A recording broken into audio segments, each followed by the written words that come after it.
예, 여러분 안녕하세요. 조명근입니다. 오늘은 퀸 티셔츠를 입고 수업을 해보도록 하겠습니다. 이 퀸 티셔츠는 뭐냐면은 제가 이제 예전에 다녔던 체육관이 퀸 오브 주짓수라고 그 서울의 화양동에 있는 주짓수 체육관인데요. 관장님이 국내 최초 써볼까요? 국내 최초 주짓수 여성 블랙벨트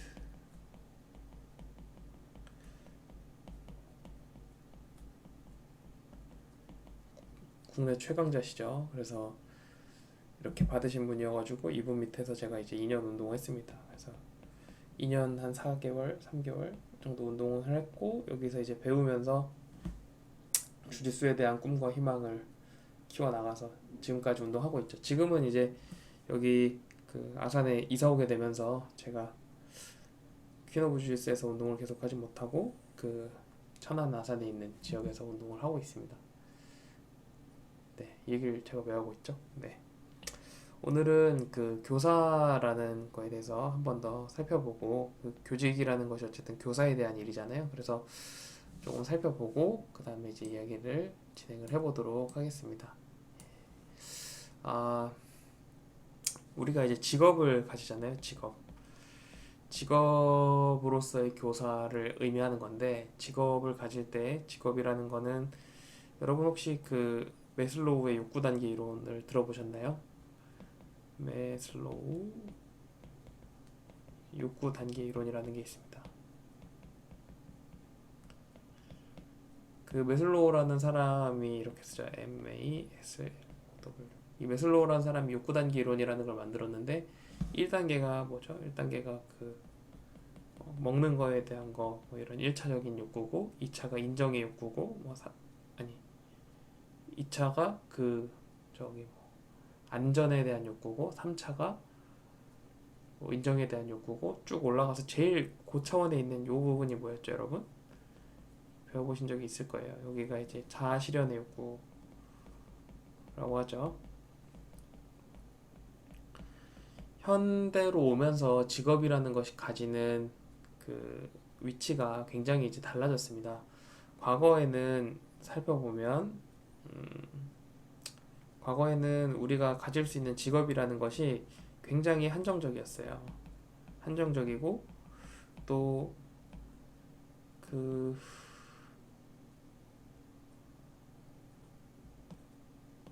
태어나자마자 정해지는 경우가 많았죠. 태어나자마자 정해지는 경우가 많았습니다. 예를 들어서 어떤 사회든 마찬가지였는데요. 부모가 농부면 자녀도 농부가 되고 부모가 목수면 자녀도 목수가 되고 이런 게 이제 많았던 거죠. 그래서 이제 뭐 왜 여러분 그것도 아시죠? 미국 이름 중에 뭐, 뭐 이렇게 이름이 카펜터인 사람 있잖아요. 이렇게 카펜터. 그게 목수란 뜻이죠. 그래서 이 카펜터 시니어가 있고 카펜터 주니어가 있고 뭐 해가지고 그 이름이 김목수인 거죠. 김목수, 박목수 해가지고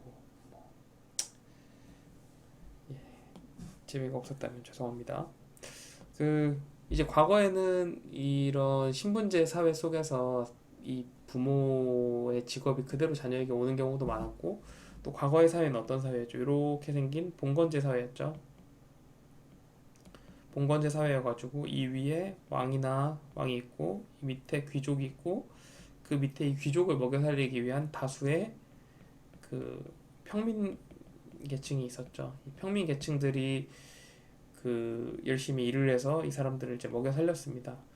근데 이제 평민들이 주로 하는 일이 뭐였냐면은 뭐 알고 있는 것처럼 뭐 농사를 짓거나 아니면은 장사를 하거나 뭐 아니면은 뭐그 어업을 하거나 임업을 하거나 뭐 이런 정도의 일들을 했어요. 그래서 이 당시만 해도 이런 이 계층을 넘나드는 것들이 불가능했었습니다. 근데 이제 시대가 변하고 그 자본주의 사회로 이게 도래가 되면서 자본주의라는 것이 도래하기 시작하면서 이런 계급의 움직임보다는 사실은 돈이 더 중요해지면서 누구든지 돈이 많은 사람은 이 밑에서 위로 올라갈 수가 있게 되는 거죠. 이렇게 이제 사회가 조금 변모하기 시작했습니다. 사실 제가 이거를 아무 근거 없이 하는 말은 아니고요. 최근에 이제 제가 재미있게 읽고 있는 책인 그 Triumph of the City라는 책이 있습니다. 도시의 승리라는 책이 있는데요. 그 다음에 그 피터 린치라는 사람이 쓴 투자 이야기라는 책이 있습니다. 이 책에서도 뭐라고 밝히고 있냐면은 이 두 가지 책에서는 이 자본주의가 발전함에 따라서 사람들이 직업을 선택할 수 있는 그 폭이 훨씬 넓어졌다, 이런 이야기를 하고 있죠. 뿐만 아니라 뭐 이런 책뿐만 아니라 그 여러분들 많이 읽어 보셨을 만한 책 중에 그 유발 하라리 책 있죠. 사피엔스에 보면은 사피엔스에서도 비슷한 얘기가 나오는데, 인간이 밀을 농경하기 시작하면서 밀 농경 사회가 되면서부터 사람들이 이제 이 밀 농경 사회가 되기 전까지는 굉장히 굶주림의 사회였다는 거죠. 굶주림. 굉장히 이제 배고프게 살았어요. 근데 이 밀을 농경하기 시작하면, 농사를 짓고 난 이후부터는 사람들이 굶주림은 조금 없어졌어. 그런데 영양 결핍의 시대로 오는 거죠. 밀만 먹을 수 있게 된 거죠. 하루 종일 열심히 하루 종일 일을 하면은 1년 동안 먹을 수 있는 밀을 얻을 수 있는 그런 세대로 바뀌면서 뭐 이제 이렇게 바뀌었다. 그리고 이제 이것들이 어떤 식으로 진화해 왔는지에 대해서 설명을 하고 있죠. 어쨌건 제가 이런 얘기를 하는 이유는 그 과거에는 직업 선택의 자유가 없었어요. 근데 이제 그 시간이 흐름에 따라서 직업을 선택하는 그런 선택할 수 있는 권한들이 많아지게 되면서 어, 이, 네, 저기 욕구 단계에서 가장 최상위에 있는 욕구인 자아 실현, 이 부분을 우리가 무엇으로 해결하느냐? 직업으로 해결하기 시작합니다. 자아 실현의 욕구를 실현하는 가장 큰 어떤 요소의 하나로서 직업을 의미하기도 하죠. 직업을 이제 하나의 요인으로 요즘 연구들에서는 많이 밝히고 있습니다. 저 같은 경우도 이제 그 교수가 되게 되고 싶었는데 사실 될 수 있을 거라고 생각을 잘 못했었거든요. 근데 되고 나니까 굉장히 이제 뿌듯하기도 하고 자랑스럽기도 하고, 근데 이제 처음에는 조금 힘들었어요. 처음에는 내가 이러려고 교수가 됐나? 막 교수의 생활에 좀 힘들었던 점도 있고 막 그랬어가지고 그랬던 점도 있는데, 어쨌든 그 그런 이제 그 나라는 사람, 그 나의 자아를 형성하는 것 중에 굉장히 큰 부분의 하나가 그 교수라는 거에 대한 정체성인 거죠. 아이덴티티가 그렇게 생기게 된다는 거죠.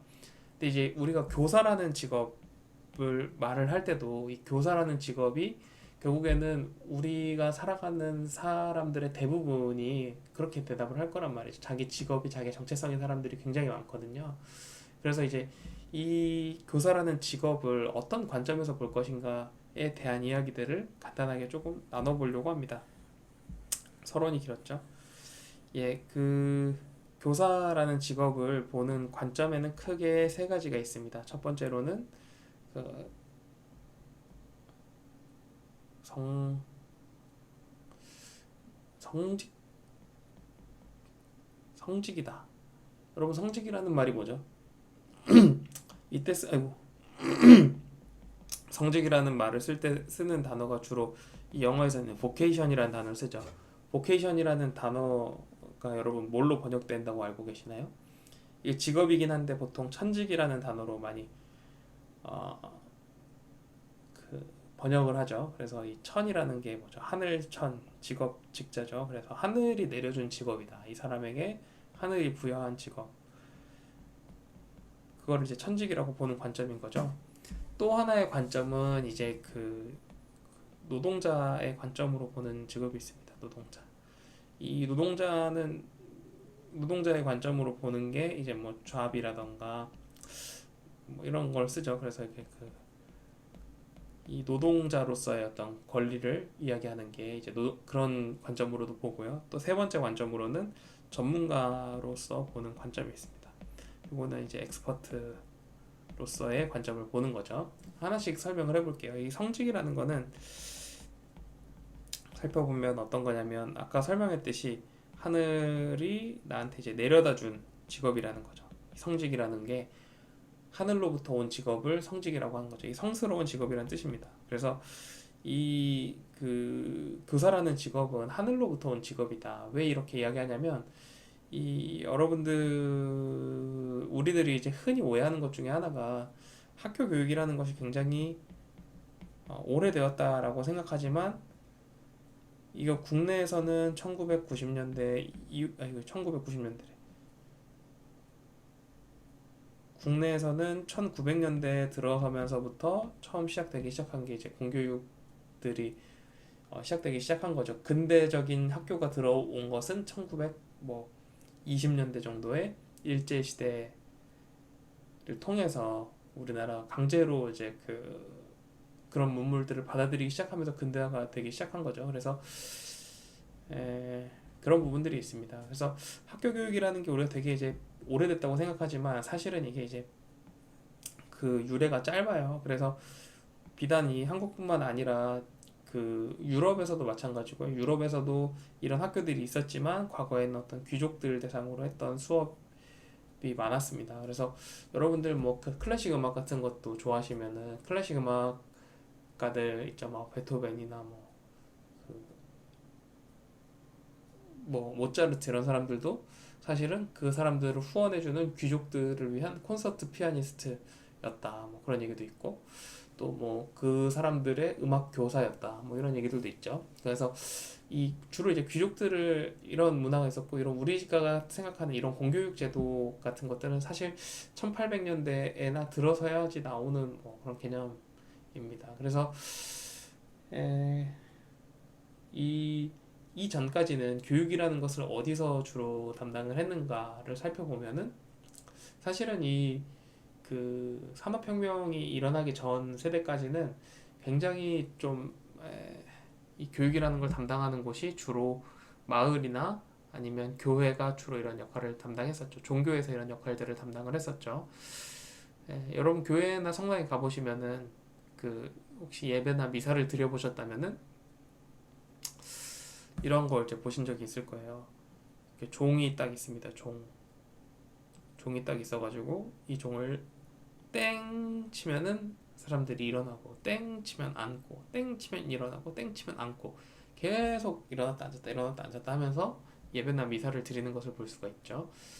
이 종을 왜 치기 시작했냐면은 과거에 그 사람들이 글을 잘 읽을 줄 몰랐기 때문에 그리고 그 당시에 그 성당의 어떤 그 종교개혁 이전까지의 예배에서는 그 이 라틴어로만 설교를 집도하고 그리고 그러니까 그 우리나라에서도 마찬가지로 라틴어로 집도를 했다고 보면 되죠. 이제 그런 식으로 그러니까 무슨 말인지 하나도 못 알아듣는 거예요. 이 앉은 성도들이. 그러니까 이 종을 울리면은 너는 일어나라.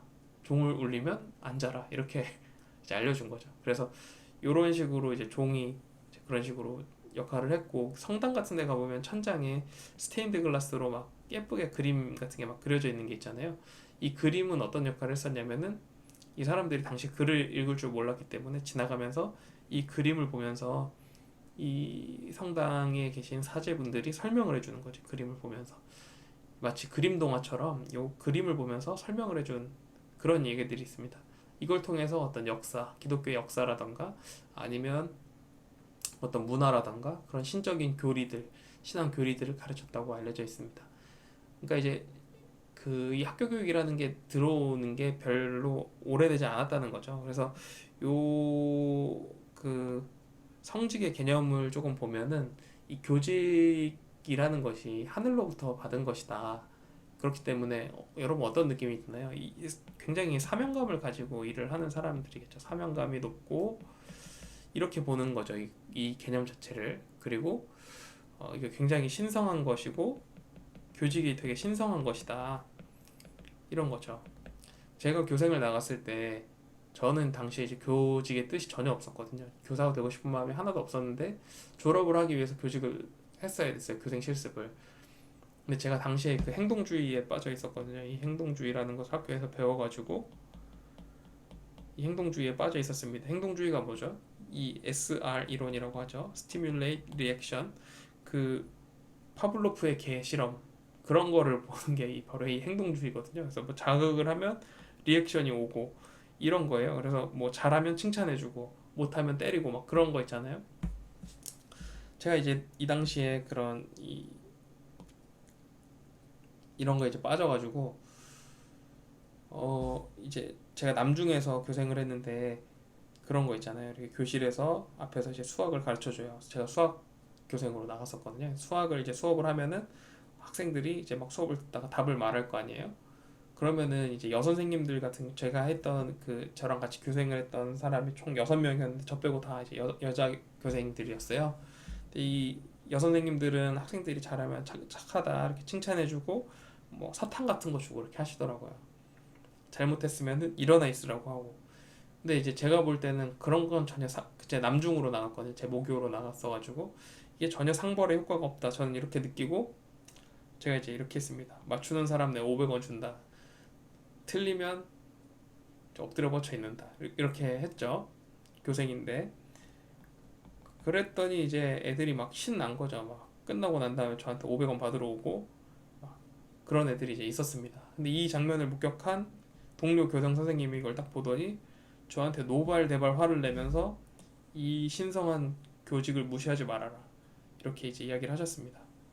사실 그 전까지는 저한테 그런 인식이 없었거든요. 교직이 신성한 것이다 이런 인식이 없었고 뭐 그렇게 하면 안 된다 이런 것들도 저한테 없었기 때문에 그냥 그렇게 했었는데 그 선생님 너무 화를 내면서 저한테 이제 말씀하셔가지고 제가 정중하게 사과를 드렸습니다. 미안하다. 내가 그 교직을 무시하려고 한 행동은 아닌데 그 내 생각이 짧았던 것 같다.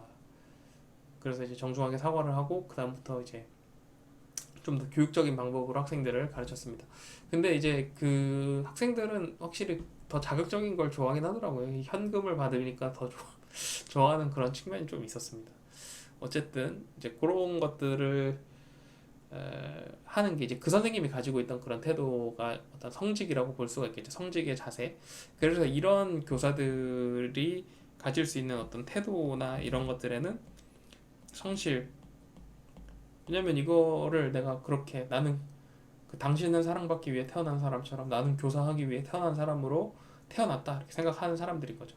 그 당연히 성실하고 또 근면하고 그다음에 봉사하는 자세로 가르치는 거죠. 그러니까 학생들이 어떤 잘못을 하더라도 그것들을 어떤 아가페적인 사랑으로 받아들일 수가 있는 거죠.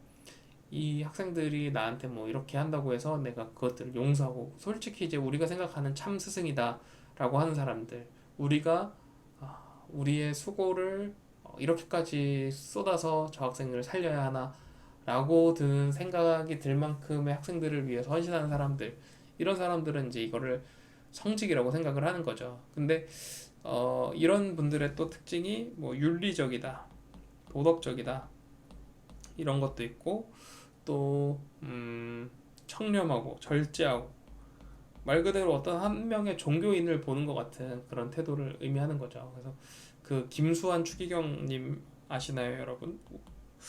제가 알기로는 동양인 최초의 추기경이신데 우리나라 분이시고 이분이 이제 하신 말씀이 이렇게 사람이 있는데 내 머리에서 사랑이라는 것이 머리에서 가슴으로 내려오는데 70년이 걸렸다 이렇게 이야기를 하셨어요. 그러니까 내가 사랑을 하는 법을 배우는 거를 머리로는 알고 있었는데 그 진짜 내 마음으로 다른 사람들을 사랑하고 이웃을 사랑하는 거를 배우기까지 70년이 걸렸다 라고 이제 이런 이야기를 하셨는데 그런 것처럼 이제 이런 식의 어떤 사랑하는 마음을 가지고 학생들을 진짜 사랑하는 마음을 가지고 이렇게 하는 거죠. 그래서 이 기독교적인 마인드가 있는 거예요. 그래서 여러분 기독교에서 이제 아가페적인 사랑을 이야기하잖아요. 이 아가페적인 사랑이라는 게 논리를 살펴보면 그런 거거든요.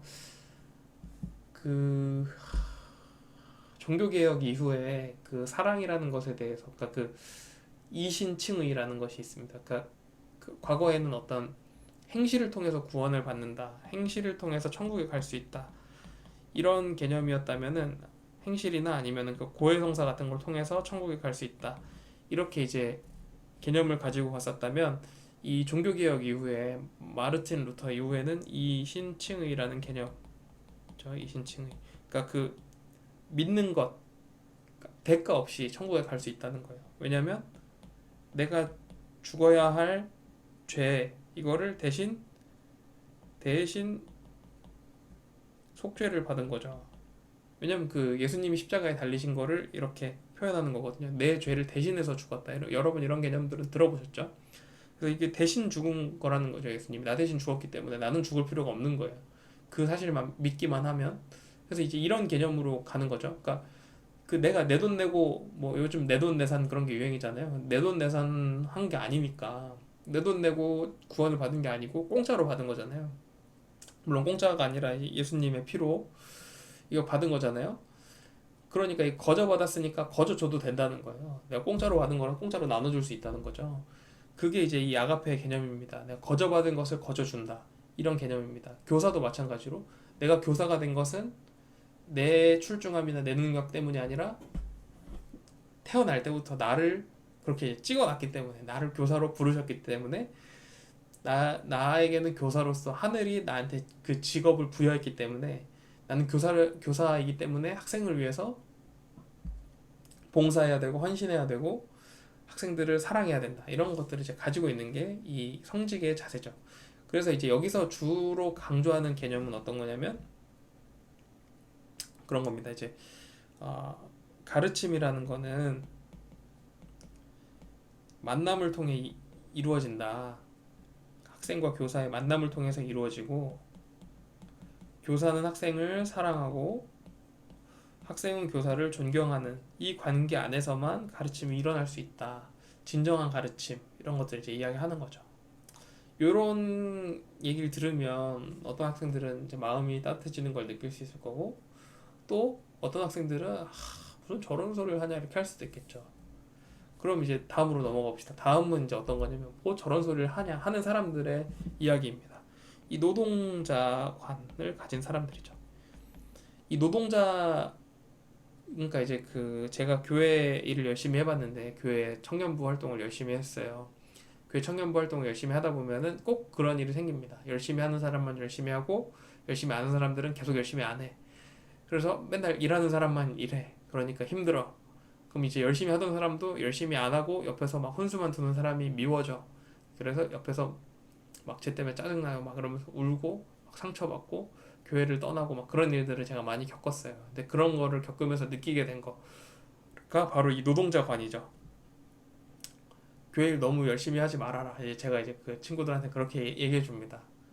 그 돈 받고 하는 일도 아닌데 뭘 그렇게 열심히 하냐. 그냥 그 적당히 하고 너도 너무 힘들게 그렇게 하지 말아라. 이렇게 이제 저는 그런 편이거든요. 근데 그 노동직관은 어떤 거냐면은 교사라는 사람들은 결국은 이 신성한 어떤 특별한 직업의 사람이 아니라 이 사람들도 한 명의 노동자에 불과하다는 거죠. 이 사람들도 노동자이기 때문에 이 사람들에게 무리한 헌신을 요구하면 안 된다. 이런 개념인 거죠. 무리하게 헌신을 요구하지 말아라. 그리고 이 교사라는 사람들도 똑같이 노동자들이기 때문에 이 대신에 그 좀 이 전문적이긴 하죠. 전문적인 노동자이기 때문에 노동 3권을 보장받아야 된다. 노동 3권 보장이 필수적이다. 이렇게 주장하는 거죠. 노동 3권이 뭐죠? 이게 단체 교섭권, 그다음에 단체 그 저기 뭐야 행동권, 단체 결성권인가 뭐 아무튼 그 세 가지가 있습니다. 그래서 이제 그 이 노동자관을 가진 사람들은 교사라는 직업이 특별한 직업이 아니기 때문에 이 교사라는 직업을 가진 사람들도 단체로 행동을 해야 된다. 열받으면 파업도 하고 이럴 수 있다. 이런 개념을 가진 게 이제 노동자관이죠. 그래서 이 그 주로 전교조에 해당하는 사람들, 이게 그 전교조가 생긴 그 배경을 보면 이제 그런 거예요. 그 전국 교직원 노동조합 줄임말이 전교조거든요. 이 전교조에 대한 이미지가 여러분들은 어떠실지 모르겠는데 그 전교조가 이제 특정 정치 성향을 좀 띠잖아요. 그 정치 성향 띠는 것이 이제 바로 이런 쪽에서 왔습니다. 그러니까 이 노동자관이라는 거는 뭐냐면은 그러니까 노동자가 신성한가 신성하지 않은가 이런 개념까지 이제 거슬러 올라가게 되죠. 칼 마르크스까지 올라가게 되면은 노동이 신성한 거고 그 프롤레타리아의 그 혁명, 노동자의 혁명, 그게 이제 그 마르크스의 혁명이잖아요. 사회주의 혁명. 그래서 그게 이 노동자관의 어떤 관점인 거죠. 그래서 교사의 지위를 획득하는 방법이 성직에서는 주로 어떤 존경이나 이 사람이 자기 수양을 통해서 올라간다고 보면은 이 노동자의 관점에서 보는 사람들은 그런 관점이 아니라 투쟁을 통해서 올라간다 이렇게 생각을 하는 거죠. 그래서 오직 그 노동권을 행사하는 거, 단체를 교섭하고 투쟁하고, 그래서 이 전교조 선생님들 보면은 막 올라가서 투쟁하기도 하고 삭발도 하고 막 그렇게 하잖아요. 그래서 그런 것들이 이제 어떤 이 노동자관에 해당하지 않은가라고 볼 수가 있겠습니다. 사실 이제 요런 관점이 우리나라의 근간이 되는 유교 사상하고는 조금 거리가 멀다라고 볼 수가 있겠습니다.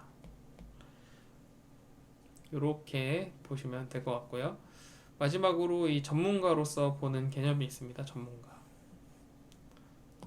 전문가로서 보는 개념이 있는데요. 전문가 개념은 어떤 개념이냐면은 이 교사라는 직업이 노동자이기도 하고 노동자이긴 하지만 굉장히 특수한 성격을 가진다라는 거죠. 그래서 어떤 사람들이냐면은 이 사람들이 하는 일이 지적인 일을 하는 동시에 되게 이제 정신적인 일을 하는 고등한 일을 한다 하고도 막중한 업무를 맡고 있다는 거죠. 여러분들 이제 그런 경험 있으신가요? 저는 이제 그 학교 다니던 시절에 학창 시절에 체벌이 있던 시절에 학교를 다녔거든요. 근데 제가 지금 생각해 보면은 굉장히 과도한 체벌을 받았다고 생각되는 것들이 많이 있어요. 제가 뭐 초등학교 처음으로 그 선생님한테 뺨을 맞은 게 초등학교 6학년 때 그 싸대기라고 하죠. 그 뺨을 맞은 게 초등학교 6학년 때였는데 여선생님한테 맞았어요. 근데 일기 안 써왔다고 맞았거든요. 근데 그게 이제 그렇게 싸대기 맞을 만큼 잘못한 일인가? 라고 생각해보면 지금 생각하면 아니죠. 근데 그 당시에 이제 딱 그걸 맞고 정말 그 인격이 무너지는 느낌을 받았고 그 당시에 어떤 그런 마음이 지금도 이 가슴으로 느껴질 만큼 당시에 굉장히 좀 트라우마였거든요. 근데 이 중학교를 남중으로 가다 보니까 그 맞는 횟수가 늘어나면서 그런 것들이 이제 조금 이제 덤덤해졌달까 그렇게 바뀌긴 했는데 그 중고등학교 시절, 초중고등학교 시절에 만났던 선생님들에 따라서 제 학창 시절이 굉장히 많이 변했던 거는 부인할 수가 없는 사실입니다. 제가 학창 시절을 돌아볼 때 좋았던 기억들은 대부분 좋은 선생님들과 함께였고 안 좋았던 기억은 대부분 이제 공포스러운 선생님들과 함께한 기억들이었죠. 그래서 이 교사라는 사람이 한 사람의 인생에 굉장히 큰 역할을 미치는 사람들이기 때문에 막대한 영향을 미치는 사람들이기 때문에 이 한 명의 전문가로서 인정받을 필요도 있고 더 잘 관리될 필요도 있다 하는 이제 그런 개념이 전문직관입니다. 그래서 이 정신적이고 지적이라는 거에 이 정신적인 거에는 어떤 그런 걸 포함하는 거죠. 생활 지도나 인성 지도까지도 포함하는 어떤 그런 부분들을 이야기하는 게 이제 이 부분이라고 할 수 있겠습니다. 그래서 이 전문가적 관점에서 보면은 그 교사는 스스로의 자질을 개발함으로써 점점 나아지고 학생들로부터 인정받을 수 있다라고 보는 개념인 거죠.